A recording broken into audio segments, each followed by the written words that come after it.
good afternoon. I started to record this lecture, so be aware of saying anything. Of course you can, but I acknowledge your privacy, so your data are handled safely. But this lecture will be uploaded to the website of Central European Professors Network. I try to share my slides. Just a second.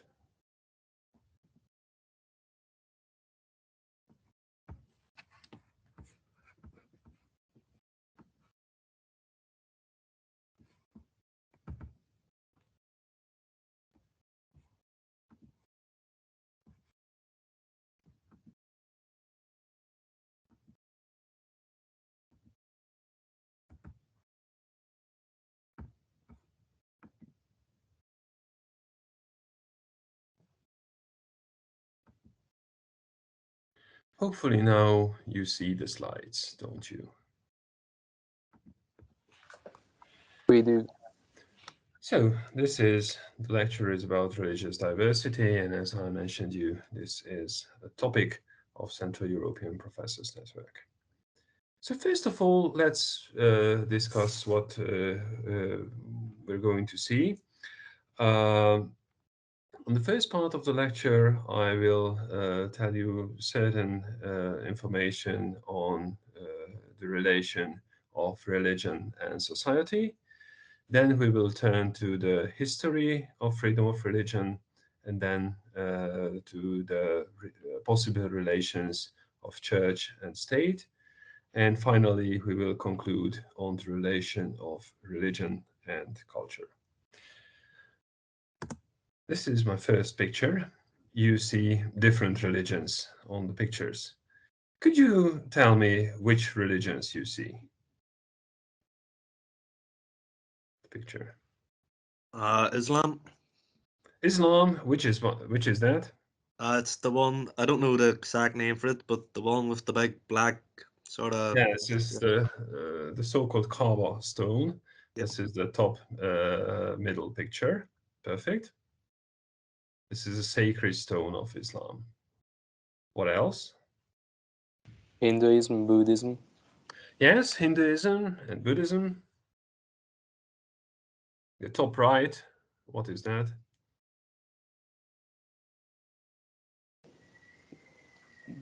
I think they're Jewish. Yes, they are Jewish. And what is that wall? There's a sacred wall in Jerusalem. Yes, that this so-called Western Wall in Jerusalem. Perfect.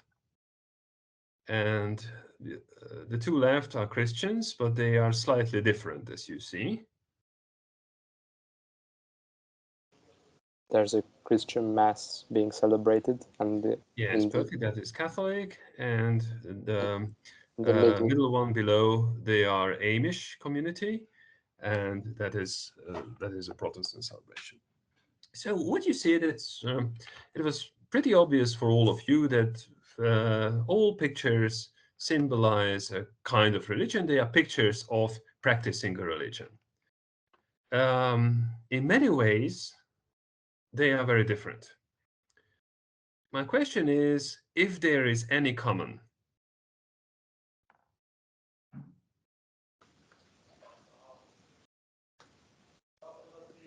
Why do people perform any religious activity? Sort of gives you a sense of direction and meaning in life. The sense of what? Sorry. Direction and meaning in life. Yes, that is very important. Anything else? Why do people practice religion?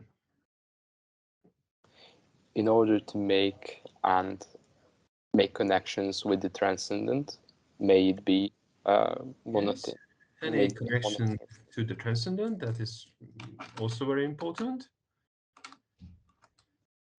So if we put it to the terms of law, we see that all activities have a kind of transcendental background.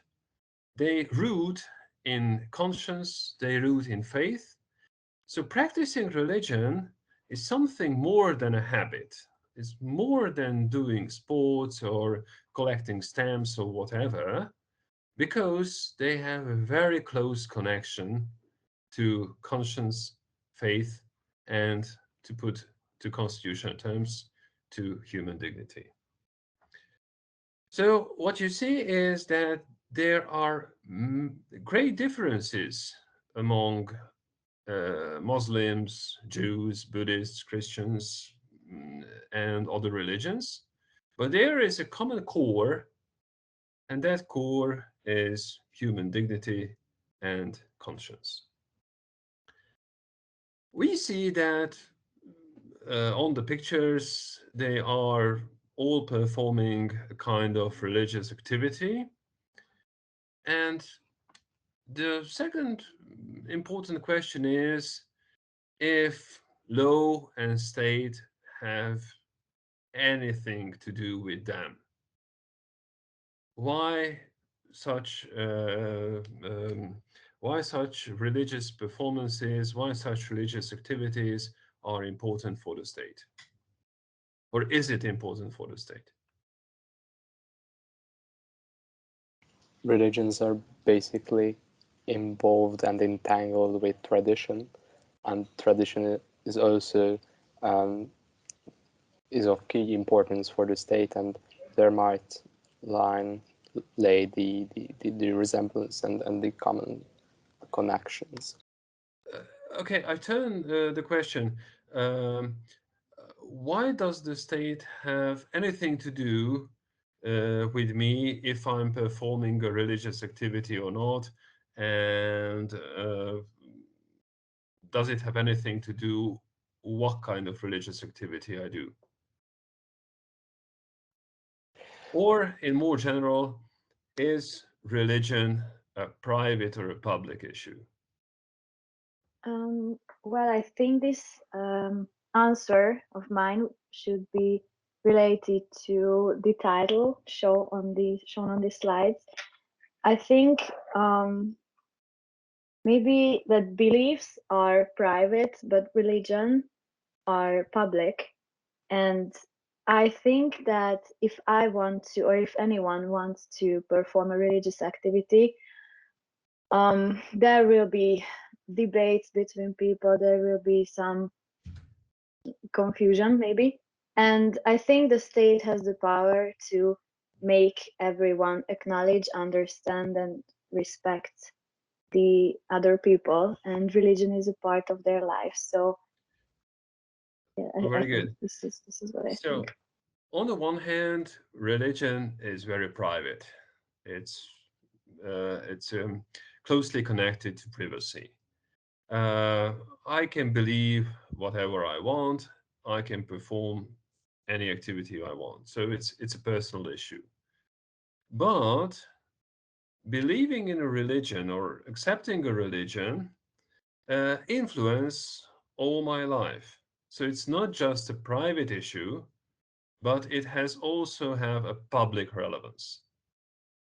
So my first statement is that states, if they want to ensure freedom of religion, they have to acknowledge and understand and respect that some of the people, not necessarily all, but some of the people have religious needs, and they do perform religious activities also publicly. In general, this is not a problem. So all democratic states leave their people to believe in what they want. There's hardly a core freedom of religion issue in civilized countries. But there are also topics that are not easy to determine. Let me give you two examples. Let's say that there is a tribe from the Pacific Ocean. They previously lived in a small island, but they are climate refugees, so their island was flooded, and they moved to Europe, to any of our own countries. These people are very quiet, very nice people. Everybody loves them, but they have a very strange habit. They believe in an ancient goddess, and every year they sacrifice someone to that goddess. They have done it throughout centuries. But now they moved to Europe and they want to continue their habit. Would you allow them to sacrifice someone to their goddess? No, Why not? because the simple issue with sacrificing somebody is the pure fact of a murder, may it be a sacrificial act, a holy act or not. So the problem is that one may have a holy goal, but you cannot have a bad tool for achieving your goal. Yes, well, they would argue if it is bad or not, because the one who is sacrificed also agrees with it. So it's not just a murder, but still, it's a homicide. Someone is killed, even for religious purposes. I do agree with you that in Europe this wouldn't be acceptable. So now you see that there is a kind of practice of a religion, but respecting religions have limits. You would say that in Europe it's not common to sacrifice anyone, even for religious purposes. You cannot kill others. So I don't let you continue your practice of sacrificing someone. But let me show you a different case. It's an ablution in a river. Ablution is a sacred bath in a water, and there are certain religions that require believers to have ablutions to be washed in a river. So let's say that mm, a believer of of religion comes to Budapest and for sacred purposes wants to have ablution in the Danube. Needless to say, you cannot have a bath in the Danube anywhere. Would you allow this person to have ablutions in the Danube?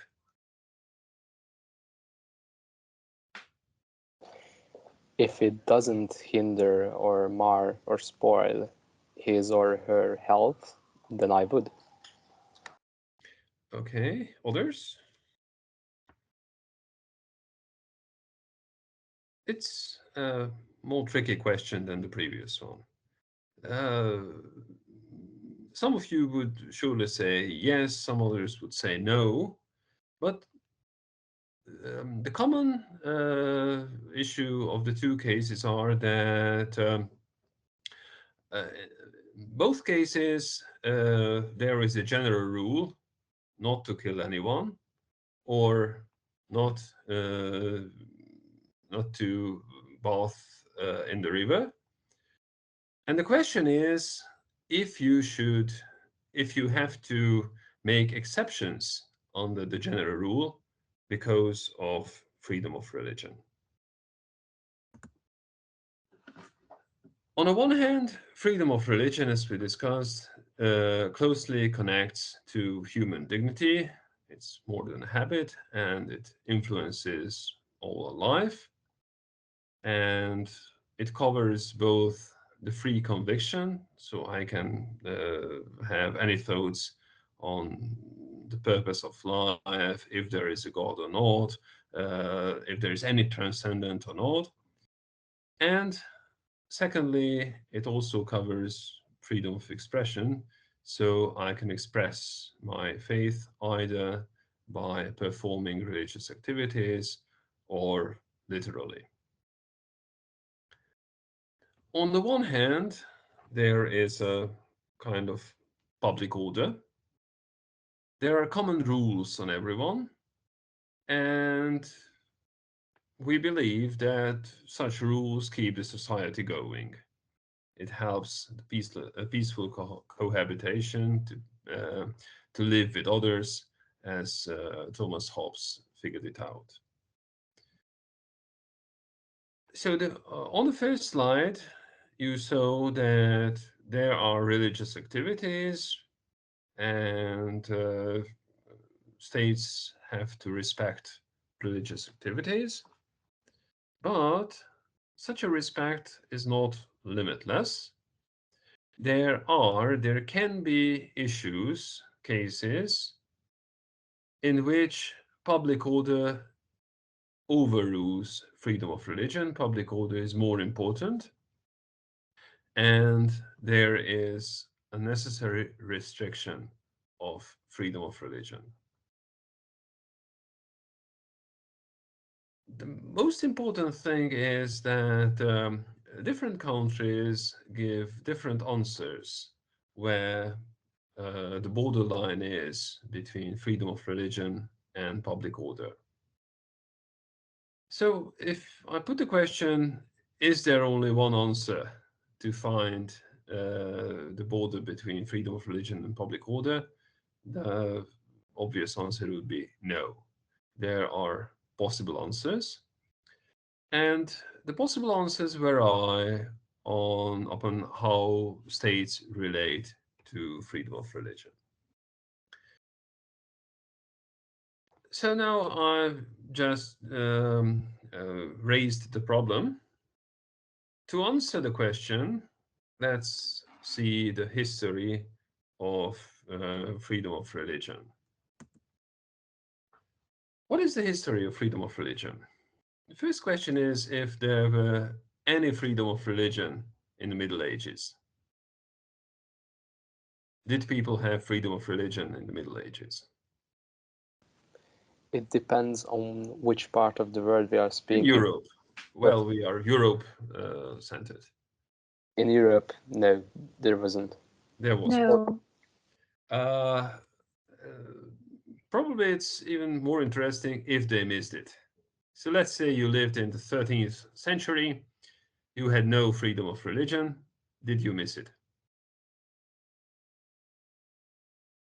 I don't think so, because the state and religion was so closely, like it was not separated at all, and it affected each other pretty strongly. And Yes. this way, the everyday life of the people too. I utterly agree with you. As long as it was obvious that everyone is Catholic, everyone belongs to the Catholic Church, there was no alternative.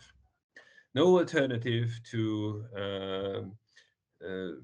follow a different religion, neither was it an option to be non-religious, to be atheist. It was impossible.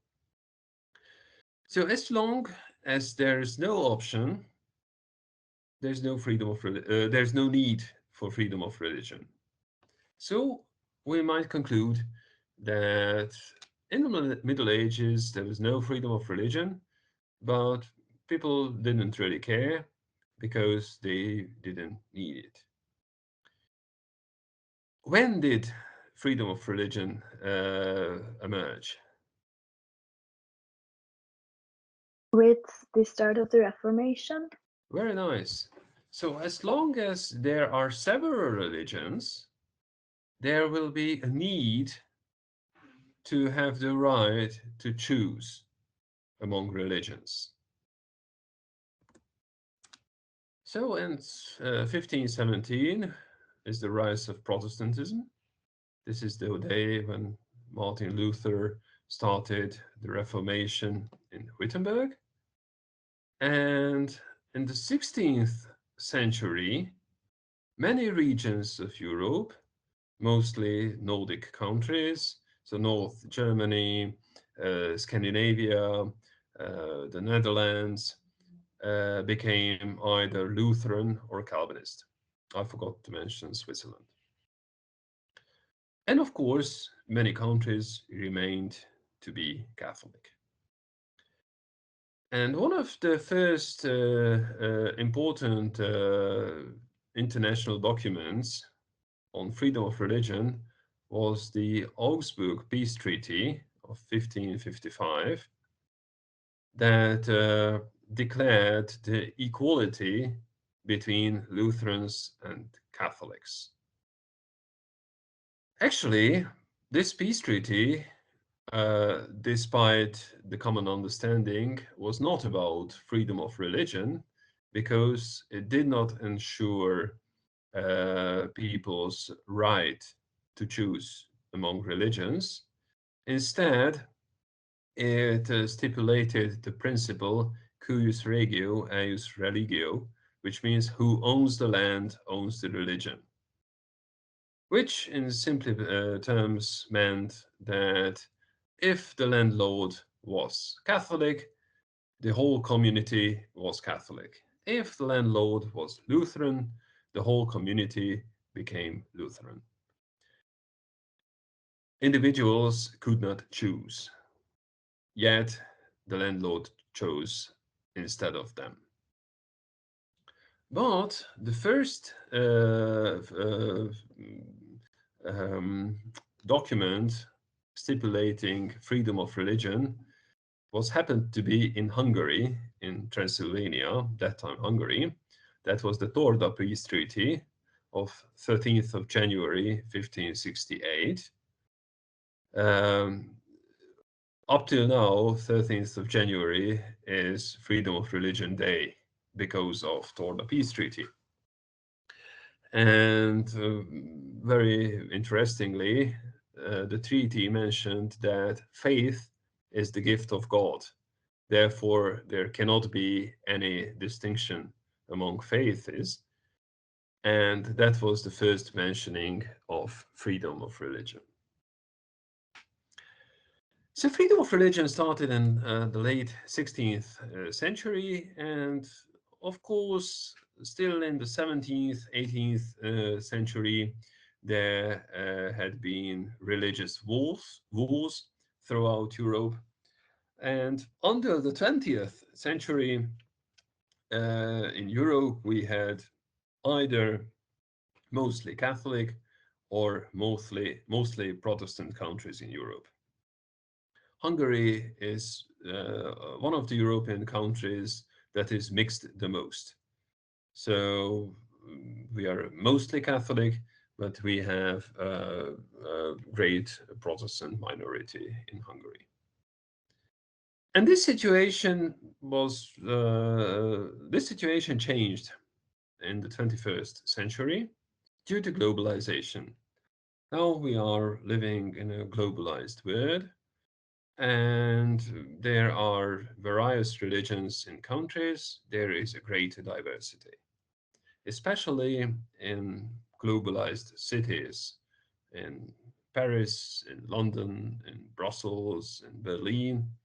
You see that it's very common that you see Muslims, Buddhists, Hindi people walking on the streets because they are living there.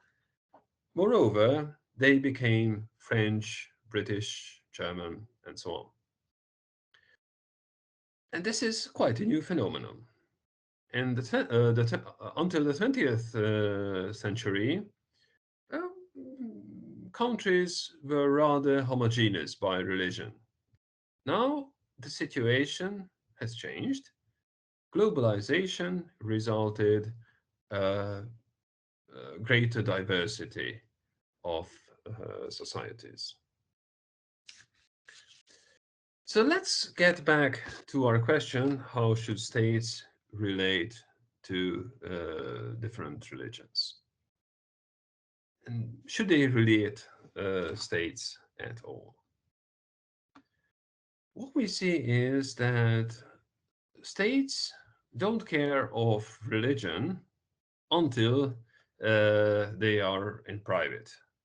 Religion became important for states if it appears in the public sphere, especially if it is cause of conflicts. We see that in history there are conflicts between religions. Also, in our present days, there are conflicts between Christians and Muslims in Central Africa.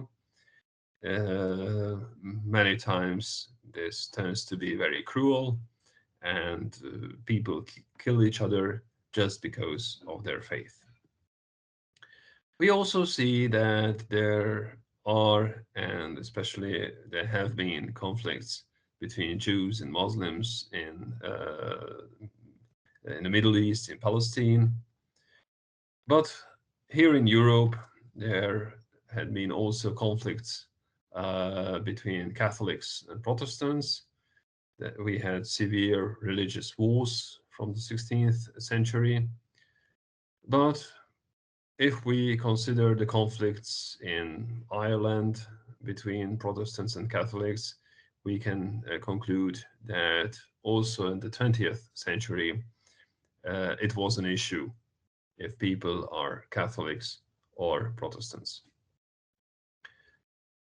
And in other parts of the world, there are also conflicts in Sri Lanka between Hindi and Christians and Muslims. We are full of conflicts because of religion. What should states do?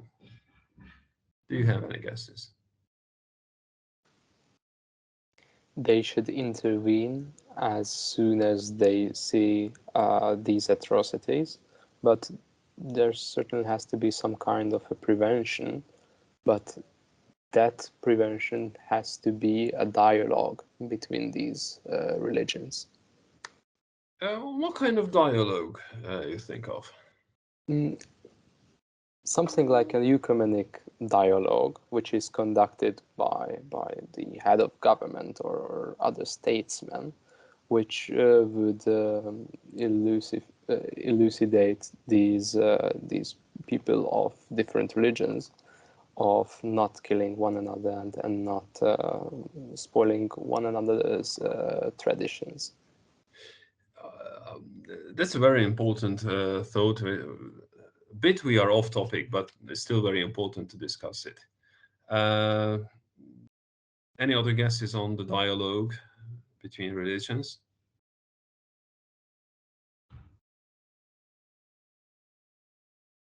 Well, my position is that dialogue is very important. They don't have to agree in faith, in religion, because they are different religions.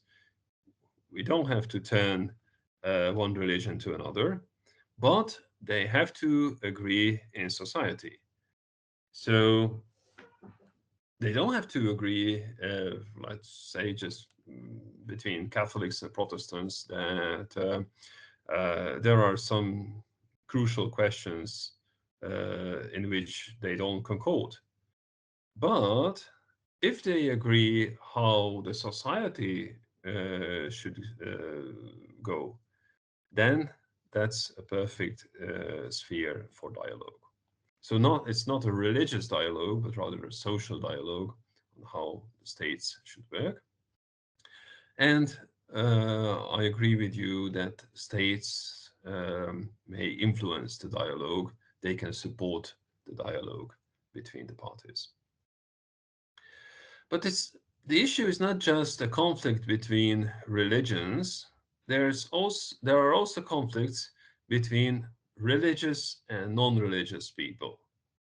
And I believe that in Europe, this is an even greater issue in the 21st century than the difference between religions.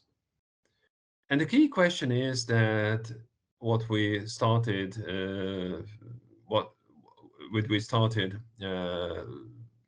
the presentation, if religion is part of privacy or is it involved in public life? And we saw that the answer is both. It's both part of privacy, but it also involves in public life.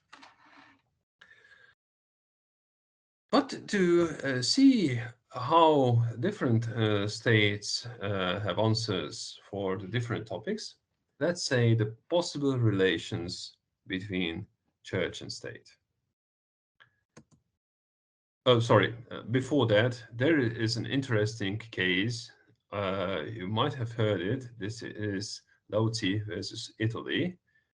This is a case at the European Court of Human Rights. Have you heard of the case? I have. Could you tell me what the case was about? The case was about using Christian symbols such as the cross on public institutions, and whether that infringes freedom of religion or not. Yes. So who was Lautsi? I can't recall that. Lautsi was a Finnish lady living in Italy, and her children attended an Italian school. And the Italian public school had crosses in the classroom. And Lautsi, as she herself wasn't Christian, didn't like the religious symbols in the classroom.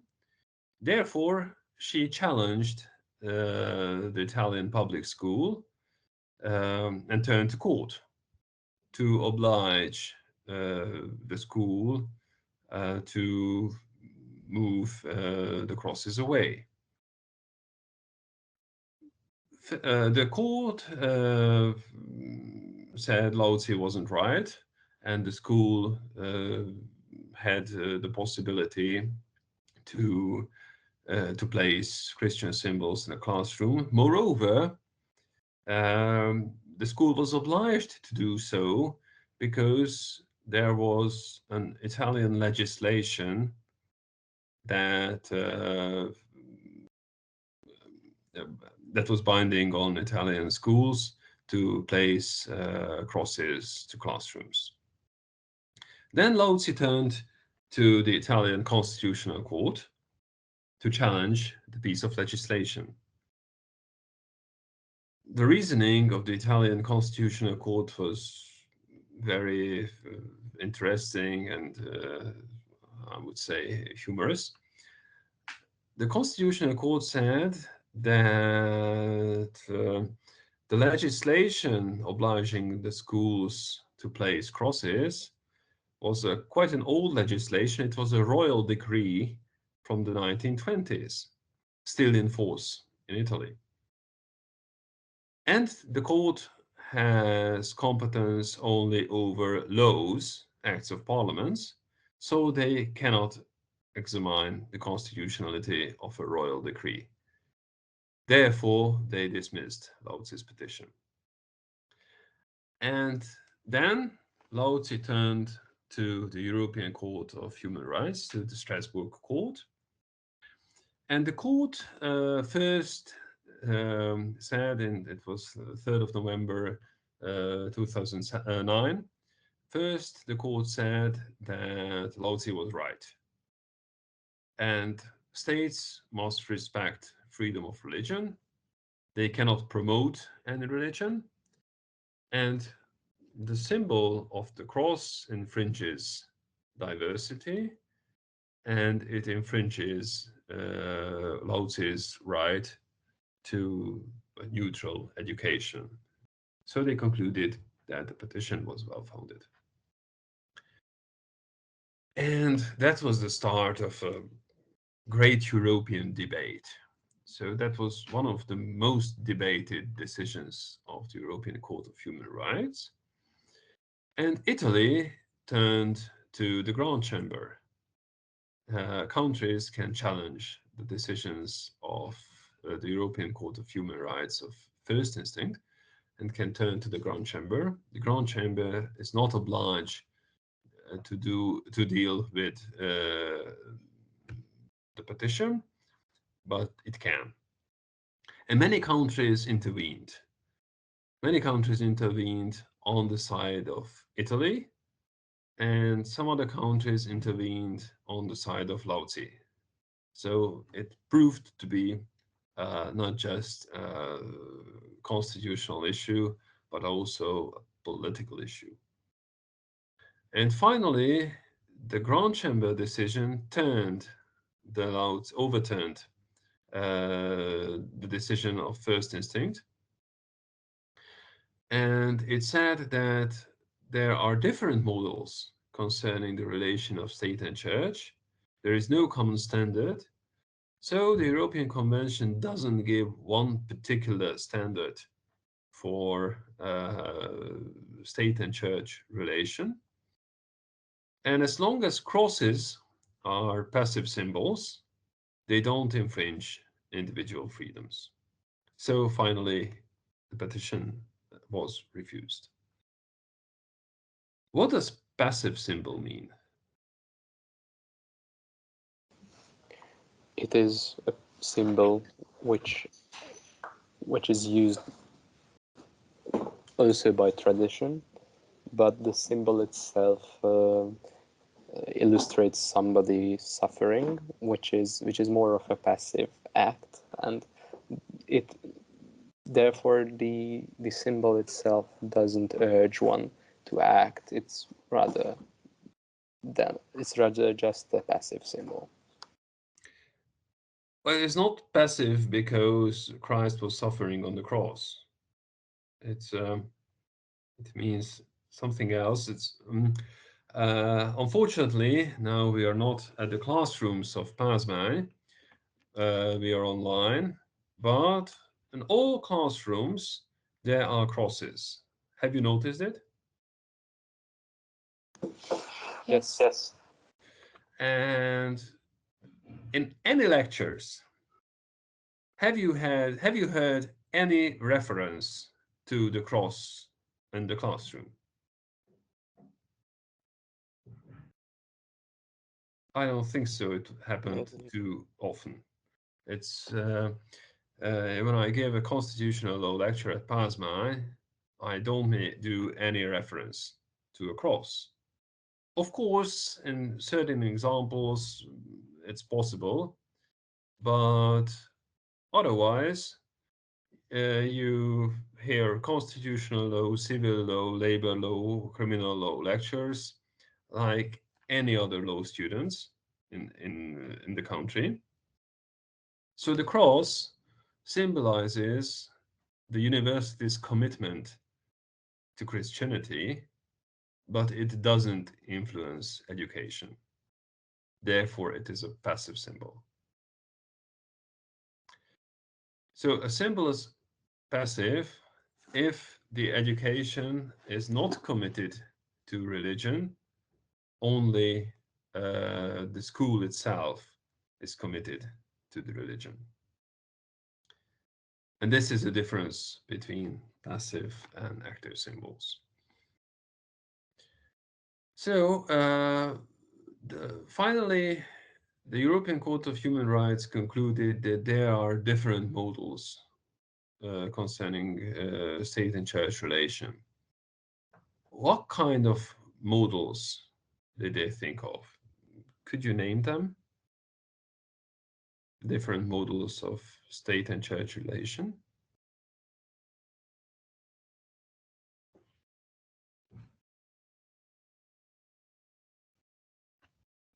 Well, that might be one model when the state intervenes into the church's business, or the church intervenes into the state's business. But apart from that, a more enlightened way of this model is when the two are separated. Yes, so we may differentiate three different models. The first model is the strict separation. Could you tell me which countries follow this model? Belgium, for instance. Well, the two most typical countries are, the first one is France. And in France, secularism and the so-called laïcité is a key element of state life and the relation of church and state. It connects to the French Revolution of 1789. And the reason for laïcité was that they intended to exclude the Catholic Church from public life. They said that religion is a private issue, and the church and the religion at all shouldn't intervene to state life. The reason was that before the revolution, churches exercised state power. So they had a very big impact on on state life, and the revolution wanted to exclude the church from public life. That was one model of strict separation. But there's another one. There is a ship. Do you know which ship is that? Traveling from Plymouth to Plymouth. From the Mayflower. Pilgrim. Yes, this is the Mayflower. And the reason for the journey of the Mayflower was that they fled Britain, because also in Britain, people were persecuted because of their frames, because of their faith. So the framers, the founding fathers of the United States, were mostly Protestants, and many of them, or many of the first settlers, were refugees from Counter-Reformation. And they wanted to establish a society where no one is persecuted because of faith. So religion and religious communities must be protected from the state. Therefore, the state shouldn't intervene to religious issues, to the issues of the churches. So what we see is that France and the United States had very different purposes, but they concluded to the same end. Church and state must be separated strictly. On the other hand, there is a model for strong connection. Do you know this guy? Henry VIII. Perfect. He's Henry VIII, who established the Church of England. Why did he do so? Because there was a certain issue with Henry having too many wives, and Yes. therefore he incentivized his state to have an own religion, which is as regards dogmatics is quite similar to the Catholic Church, but as concerns governing, it is something different. Yeah, so Henry VIII had a slight quarrel with the Holy See. He wanted to conclude more marriages than the Pope found it proper. And the end of the debate was that Henry quitted from the Catholic Church and established Church of England. And he clearly knew that if the clergy is still Catholic and they are loyal to the Holy See, because the Pope nominated the Archbishop of Canterbury and the others, then his idea with the Church of England wouldn't last long. Therefore, he changed the entire system of the church, not because of religion, but because of the structure. And as you said, the monarch, the king or queen, became the supreme governor of the Church of England. Actually, there are two branches of the Church of England, the High Church and the Low Church. The High Church is very much like Catholics, with the distinction that they are out of the Catholic Church, so they don't acknowledge the Holy See. And the Low Church is very much like Protestants, but still they form the Church of England together. And there's also a strong connection in Scandinavia, where Lutheran Church is a state church. And because of Counter-Reformation, that Scandinavian countries became Lutheran, and the kings and noblemen wanted to keep the religion Lutheran because of political purposes. Therefore, they wanted to keep the church Lutheran. And in other countries, they mostly followed the German model of contribution. This is the most common in Central Europe, in which churches undertake social tasks. So churches run schools, universities, healthcare institutions, cemeteries, and so on. And states pay for doing social tasks. This is the difference. In America, a church-run school doesn't receive a state fund. In a model of contribution, they do, because there is a connection. If a church runs a school, then the state has to run less schools because the church helps running schools. And if the church helps, the church is entitled for the payment. And so this is the logic beyond the contribution model. But there's also another important issue on the relation between religion and culture. So let me show you some pictures. This is a scene of a nativity play.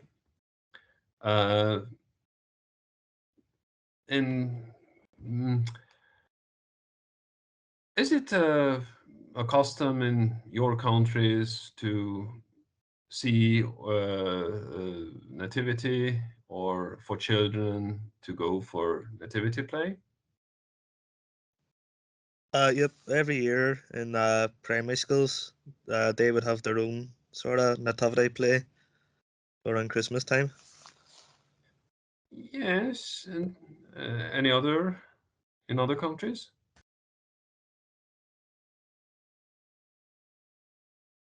So we see that nativity play, I guess that children going for nativity play, they're not necessarily Christian. Of course, it roots in religion, because there is Virgin Mary, Joseph, the baby Jesus, and the shepherds and angels and others. Still, it became part of folklore. So we can debate if it is a religious or a cultural event. You may observe that once I saw in France that in many countries, also in Hungary, there is a nativity scene under a Christmas tree in public spaces. In France, I saw that under the Christmas tree there were dwarfs, so no nativity, because they are secular and don't want to have something that relates to Christianity. So this is an interesting mixture between culture and religion. But to show you a more obvious example, this is a Halloween scene. Do you know where the word Halloween comes from?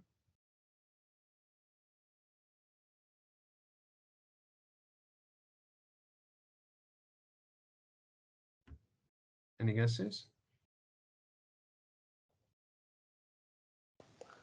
It has something to do with the hallows. But Yes. that's Yeah. all I know. Maybe if I remember correctly, it's All Hallows Eve. Yes, it's All Hallows Eve, which is the day before All Hallows Day. So this is All Hallows Eve, and it was a Christian holiday, but it has more ancient roots. It roots in Celtic. It has Celtic roots. Now, and I guess it comes from America, but also in Europe, many children go trick or treat. And when they go trick or treat, they don't perform any religious activities. I don't think anyone has either Catholic or ancient Celtic background when they think of going Halloween parties. So it's a good example that a religious issue can turn to be a cultural issue, or it's subcultural, but it depends. It doesn't mind for us. A formal picture, this is the coat of arms of Hungary, and there's also a cross in our coat of arms, and there's also a cross, which is in Hungarian history proved to be sacred. But when you see our coat of arms, you see that it symbolizes the state, and there's nothing to do with Christianity. I believe there are many coat of arms, flags with a cross. And this is a cultural issue and not a religious one. So let me conclude the presentation. How to handle diversity. My first point is that individual freedom of religion must be respected. So you can believe in anything, literally anything, and the state must acknowledge that people have different faith, different beliefs, because faith and beliefs closely connect to conscience and dignity. Needless to say, all democratic countries must protect dignity. I also conclude that to have a public order, it is very important to have a general rule on everyone and everything. But in certain cases, freedom of religion is more important. And in some cases, freedom of religion may overrule public order, but not always. The jurisprudence of the European Court of Human Rights figured out the test of compelling interests. And according to the test, two questions must be put. How close is the activity to the religious conviction? The closer it is to the conviction, there is a greater interest to protect freedom of religion. And the second question is how the activity influences others. The more it influences others, there is a more interest, a greater interest to protect the public order. And what we saw was that there are different attitudes on the relation of church and states, and there is a diversity of religions that may derive in the diversity of attitudes. So thank you for your kind attention.